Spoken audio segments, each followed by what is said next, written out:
जनपद फिरोजाबाद का विकासखंड टूंडला और टूंडला का गांव भैंसा ब्रजपुर, जो कि मुख्यालय से 35 किलोमीटर की दूरी पर है।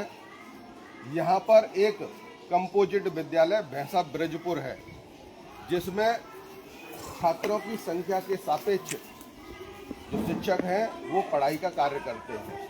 लेकिन आज भैंसा ब्रजपुर के गांव के लोग शिक्षा की गुणवत्ता सही न होने और मध्याह्न भोजन महीनों से ना बनने को लेकर पूरी तरह से लामबंद हुए हैं। सुबह से ही 8 बजे से ये विद्यालय के प्रांगण में बैठे हुए हैं।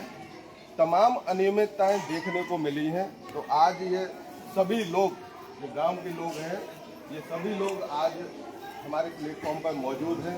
तो इनसे जान लेते हैं कि आखिर ये मामला क्या है और ये लोग क्यों यहाँ पर, क्या मामला है ये। इस गांव के बच्चे सभी जातियों के स्कूल में पढ़ने आते हैं। एक क्लास में 4 बच्चों का एडमिशन है, किसी क्लास में 3 बच्चों का एडमिशन है। बाकी बच्चे गांव में रहते हैं। अध्यापक हैं 8, 4 महिलाएं, 2 पुरुष और 2 शिक्षा मित्र। स्कूल को 3 साल से राजनीतिक अड्डा बना के रख दिया इन लोगों ने। कोई ऊपर के अधिकारी संज्ञा लेने को राजी नहीं होता।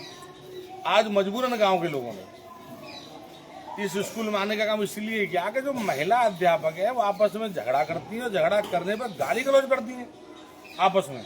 तो बच्चों में फर्क क्या पड़ेगा? बच्चे शिक्षा का मंदिर है, पढ़ने आते हैं।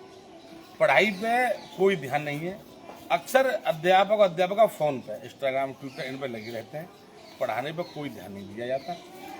यहाँ स्थिति बहुत ज़्यादा गंभीर है। इसलिए गांव के लोगों ने कहा कि सब गांव करेगा, आराम करे। सब लोगों ने फिर इसका विरोध आज किया।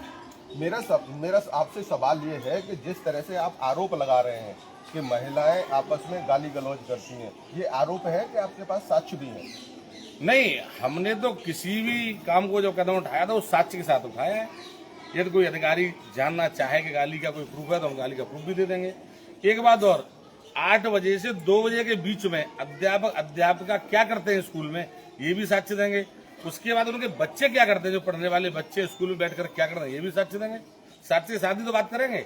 आज यदि लोग आते हैं सच्चा मतकारी तो उनको दिखा देते, और निर्णय कर लेते कि बच्चे क्या करते हैं और अध्यापक अध्यापिका क्या करते हैं। दूसरी, इसके अलावा जो दूसरी जो समस्या है वो क्या है? गांव के जो लोग यहाँ पे लामबंद हुए हैं और जो शिक्षण कार्य में जो बाधा बन रहे हैं, प्रॉपर तरीके से नहीं हो रहा है। दूसरी समस्या क्या है?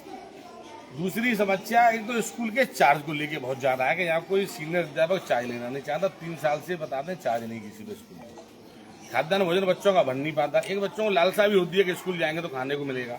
तो शिक्षा ग्रहण करने बच्चे आएंगे तो उनको लालसा रहते हैं। छोटे छोटे बच्चे होते हैं। सरकार पूरी तरह से मतलब इस पे फोकस की है, पर लेकिन अध्यापक फोकस क्या कर रहे हैं? महीनों के हिसाब से मिड डे मील नहीं बनता है, यहाँ बच्चों के लिए खाना नहीं बनता। बनता भी तो खिचड़ी बनती है, डेली बनता भी है तो खिचड़ी बनती है। 3-3 महीने गायब रहता है मामला। रेस्टोरेंट में एंट्री एक बनना है। आपने ये सवाल आज इतने दिनों बाद उठाया है, सब गांव के लोग एक इतनी संख्या में इकट्ठे हुए हैं, तो अब आगे की क्या रणनीति रहेगी और क्या चाहते हैं आप लोग? ना, हम लोग ये चाहते हैं शिक्षा में शिक्षक जो पढ़ाने आते हैं वो सुधर जाए। बच्चों को प्रॉपर खाने को मिड डे मील का खाना जो उपलब्ध हो, सारे बच्चे स्कूल आए। वैसे तरीका ये, कल स्कूल बंद रहेगा। कल स्कूल अध्यापक जो भी आते हैं बाहर खड़े रहेंगे, स्कूल बंद रहेगा। यहाँ सच्चा मतकारी आएंगे, उनके सामने निर्णय होगा कि कल होगा क्या। ये पढ़ाएंगे कि यहाँ से जाएंगे, या बच्चे पढ़ेंगे या बच्चे अपने घर रहेंगे, ये होगा कल। क्या कहेंगे आप, क्या है मामला ये?